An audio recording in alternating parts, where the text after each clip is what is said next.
કપડવંજ તાલુકાના મોટીજેર ગામે ગામની શોભા વધારતું ટાવર જર્જરિત હાલતમાં.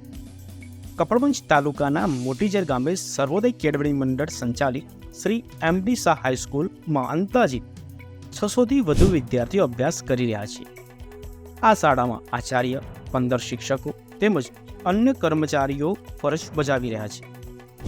શાળાની અંદર આવેલા બિલ્ડિંગમાં એક ટાવર જે હાલ ખૂબ જ જર્જરિત હાલતમાં છે, જ્યાં 200થી વધુ વિદ્યાર્થીઓ કમ્પ્યુટર શિક્ષણ, વિજ્ઞાન પ્રયોગશાળા તેમજ લાઇબ્રેરીમાં અભ્યાસ અર્થે જતા હોય છે. છેલ્લા 10 વર્ષથી ટાવરનો મધ્યભાગ જર્જરિત હાલતમાં હોવા છતાં વહીવટકર્તા મંડળના હોદ્દેદારો સમારકામ માટે કોઈ તસ્દી લેતા નથી તેવું જાણવા મળ્યું છે. ટાવરના નજીક મુખ્ય માર્ગ હોવાથી 600 વિદ્યાર્થીઓ, સેંકડો રાહદારીઓ તેમજ પ્રાથમિક શાળાના બાળકો મુખ્ય રસ્તા પર અવરજવર કરતા હોય છે. જો ભવિષ્યમાં કોઈ આકસ્મિક ઘટના બને અને કોઈ જાનહાનિ સર્જાય તો જવાબદાર કોણ રહેશે? દરરોજ મંડળના હોદ્દેદારો અને સભ્યો નિયમિત શાળાની મુલાકાત લઈ રહ્યા હોય તો તેમની નજરમાં જર્જરિત ટાવર દેખાતું નહીં હોય? બિનજરૂરી ખર્ચ કરવાને બદલે વિદ્યાર્થીઓના જીવ સલામત રહે તેમજ કોઈ ઘટનામાં જાનહાનિ ન સર્જાય તે અંગેની કામગીરી કરવામાં કેમ નથી આવતી તેની ચર્ચા હાલ ઉઠવા પામી છે.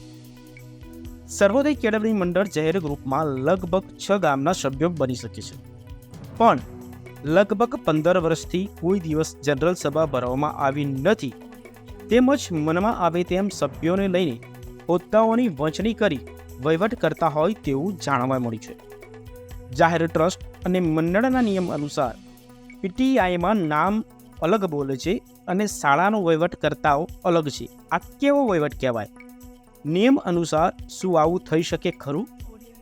સરકારી દફતરે એટલે કે નોંધાયેલા મંડળમાં પીટીઆઈમાં ચૂંટણી લડી જીતેલા સભ્યોમાં 1-2 સભ્ય સિવાય હાલના બનાવેલ મંડળમાં કોઈ સભ્ય નથી.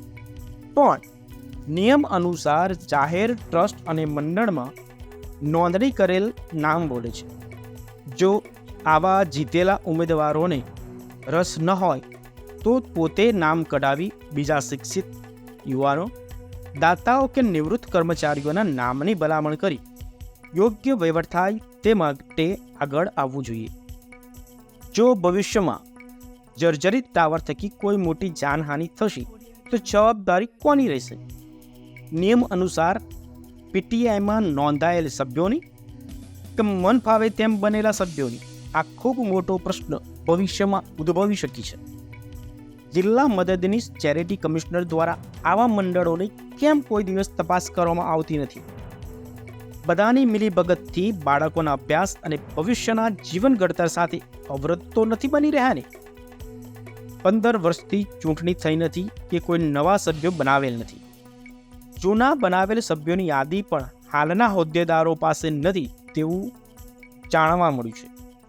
શું ગામની પ્રજાને પોતાના બાળકોના ભવિષ્યની ચિંતા નથી? ક્યારેય બાળકોના વાલીઓ, ગામના નાગરિકો, દાતાઓ, ભૂતપૂર્વ વિદ્યાર્થીઓ કે આજીવન સભ્યો જાગૃત થઈ આ દિશામાં આગળ આવશે તે જોવાનું રહ્યું.